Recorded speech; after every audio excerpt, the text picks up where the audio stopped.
perguntou: que quereis que eu vos faça? Eles responderam: deixa-nos sentar uma à tua direita e outra à tua esquerda, quando estiveres na tua glória. Jesus então lhes disse: vós não sabeis o que pedis.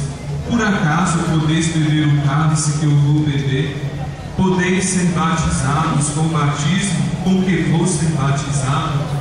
Eles responderam: podemos. E ele lhes disse: vós bebereis o cálice que eu devo beber, e sereis batizados com o batismo com que eu devo ser batizado. Mas não depende de mim conceder o lugar à minha direita ou à minha esquerda. É para aqueles a quem foi reservado. Quando os outros 10 discípulos ouviram isso, indignados-se com Tiago e João, Jesus os chamou e disse: vós sabeis que os chefes das nações as oprimem e os grandes as tiranizam, mas entre vós não deve ser assim. Quem quiser ser grande, seja vosso servo, e quem quiser ser o primeiro, seja o escravo de todos. Porque o Filho do Homem não veio para ser servido, mas para servir e dar a sua vida como resgate para muitos. Palavra da salvação. Glória a vós, Senhor.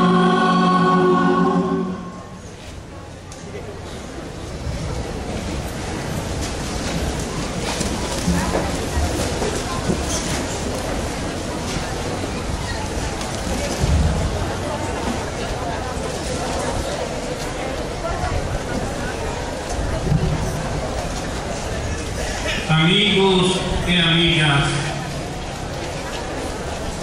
eu peço a vossa atenção e pediria também um grande silêncio para que seja mais fácil captar algumas mensagens que vêm da palavra que eu pretendo oferecer. Pediria também, e aqui chamo a coordenação, que parasse um pouco todo aquele caminhar ao redor. Fiquem parados. Aproveitem deste instante, porque a luz da palavra possa de verdade acolher os apelos de Deus. Obrigado àqueles que colaboram para que haja um momento de reflexão profunda e séria. Há 50 anos atrás, se dava início ao Concílio Vaticano II. O concílio que o beato Papa João XXIII, a maioria de vocês não conheceu, chamado o Papa Bom, já velhinho, perto de 80 anos, quis celebrar na igreja, disse para abrir uma janela sobre o mundo e para que o mundo, a igreja, se possa entender melhor e comunicar melhor. Eu tinha 19 anos quando 16 anos quando se abriu o concílio. E lembro que na véspera da abertura do concílio, em todas as foranias da minha diocese, se organizou uma oração especial, uma caminhada à noite, com velas, cantando e rezando. Os jovens, eu estava no grupo de jovens daquela forania, centenas de jovens, naquela noite andando na escuridão para chegar, depois de 3, 4 quilômetros, num santuário de Maria.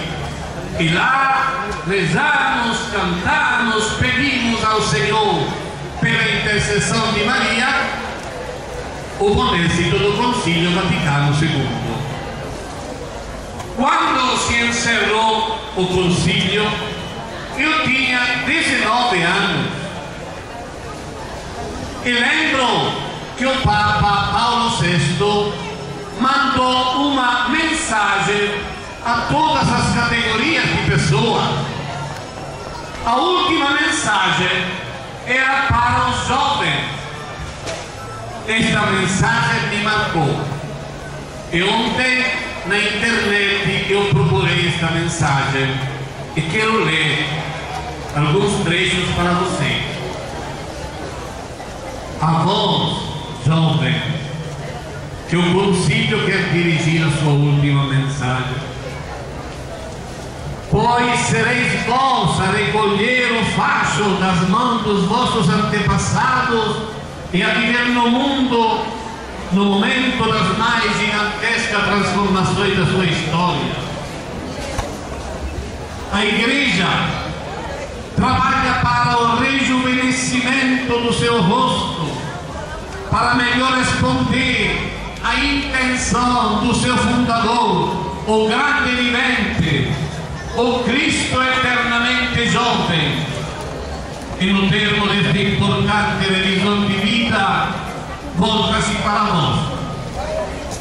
E para nós, os jovens, especialmente para nós que acaba de acender pelo seu concílio uma luz que iluminará o futuro, o vosso futuro. A Igreja tem confiança que vos encontrareis uma força, uma alegria tais que não chegareis a ser tentados como alguns dos vossos antepassados, a ceder à sedução das filosofias do egoísmo e do prazer, ou às do desespero e do nada, e que perante o ateísmo, fenômeno de cansaço e de velhice, sabereis afirmar a nossa fé na vida e no que dá um sentido à vida, a certeza da existência de um Deus justo e bom. É em nome deste Deus e de seu Filho Jesus que vos exortamos a alargar os vossos corações a todo o mundo. Palavras extraordinárias. Agora, após 50 anos, o que podemos dizer? Quem disse que se realizou o que o Papa desejou? O que aconteceu? E pensar que nestes 50 anos caiu até o muro de Berlim e os dois impérios do leste e do oeste se encontraram. Que alegria, esperança de um novo humanismo, de relações diferentes, de paz no mundo. Cadê? Se construíam juntos os dois impérios, construíram um novo império, o império do mal, o império do egoísmo e do individualismo, o império do secularismo que visa afastar Deus da vida das pessoas e da sociedade, o império das mídias que com suas propostas enganadoras indicam coisas irreais e ambíguas, o império do tudo vale. Que tristeza! E o homem se deixou enganar. Os jovens de outrora, hoje adultos ou idosos, o que devem dizer? Perdoa-me, Senhor, minha culpa, Senhor. Não respondemos aos apelos da Igreja, que eram os apelos do próprio Cristo. Não construímos um mundo melhor. Não preparamos o terreno para as novas gerações.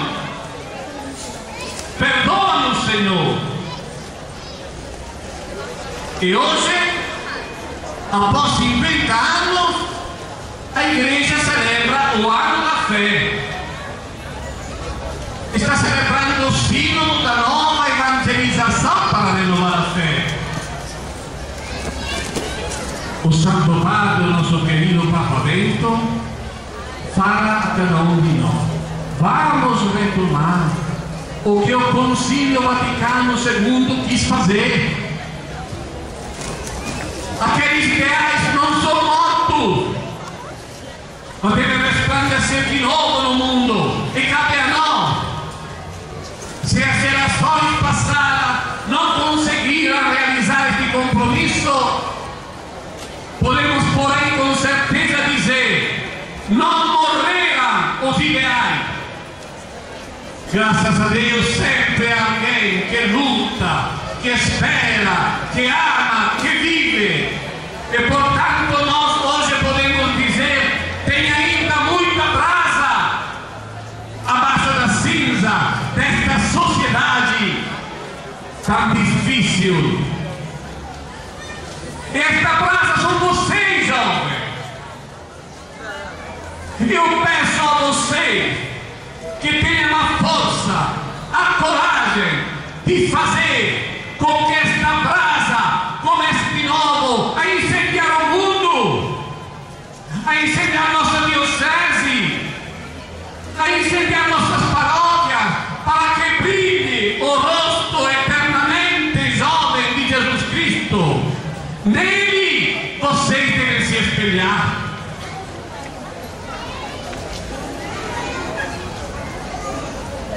Precisa só a coragem de fazer as escolhas certas, sem deixar-se enganar pelo bem-estar, pelo prazer e por outros ideais puramente humanos. Ao centro de tudo deve crescer Jesus Cristo, para que todos possam de verdade se espelhar nele e viver como ele quer. Então, que vida podemos viver? São muitas as vidas que podem ser vividas, mas uma só é a vida que vale a pena viver, e é a vida com Cristo. Porque uma vida com Cristo ou sem Cristo faz uma grande, imensa diferença. Uma vida sem Cristo leva a viver como sempre, como no passado, atitudes de exploração, de egoísmo, de procura, busca do prazer, e assim vai. E a vida nunca é satisfeita, não é vida. Pelo contrário, a vida com Cristo é uma vida entusiasmante, uma vida gritante. Eu pediria a vocês, jovens, que tenham a coragem de gritar dos telhados, de gritar com a vossa vida do dia a dia que vale a pena viver com Cristo. Digam a todos: vale a pena viver com Cristo. E a vida com Cristo é uma vida de simplicidade, é uma vida de serviço, é uma vida que enaltece os verdadeiros valores. Eis aqui as leituras de hoje.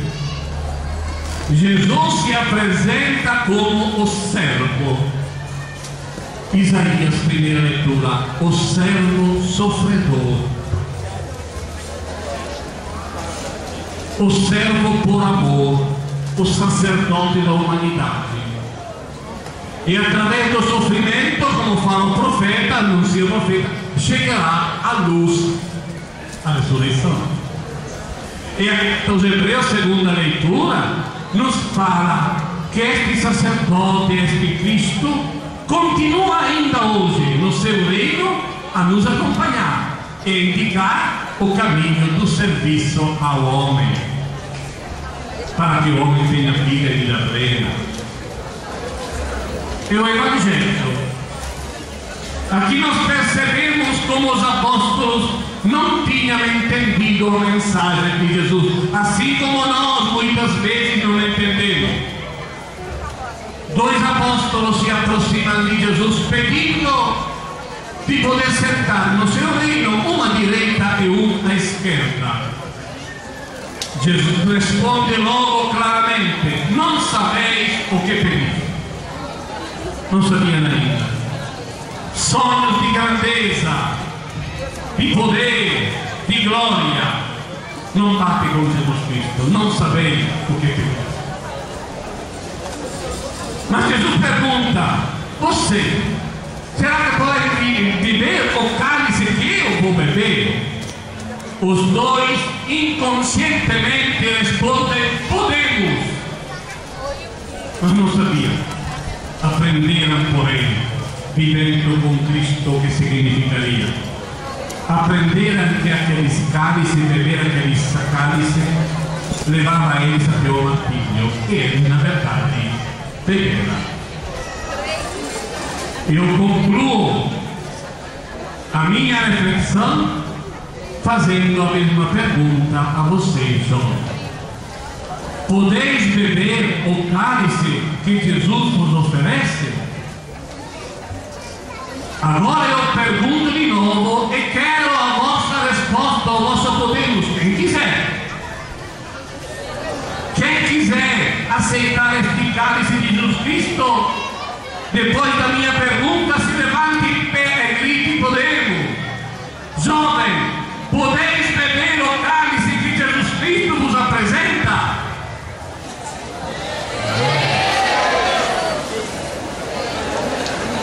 Amém? Se assim for, nem todos tiveram a coragem. Mas esta coragem pode chegar em todos os corações, seus outros irão ajudar seus colegas a crer neste poder de Jesus Cristo. Podemos beber sim o cálice que Jesus nos apresenta. Então teremos certeza de um novo humanismo, de uma nova sociedade melhor, de uma igreja que fala ainda a linguagem de Jesus Cristo para o bem de todos, hoje, neste tempo. Amém.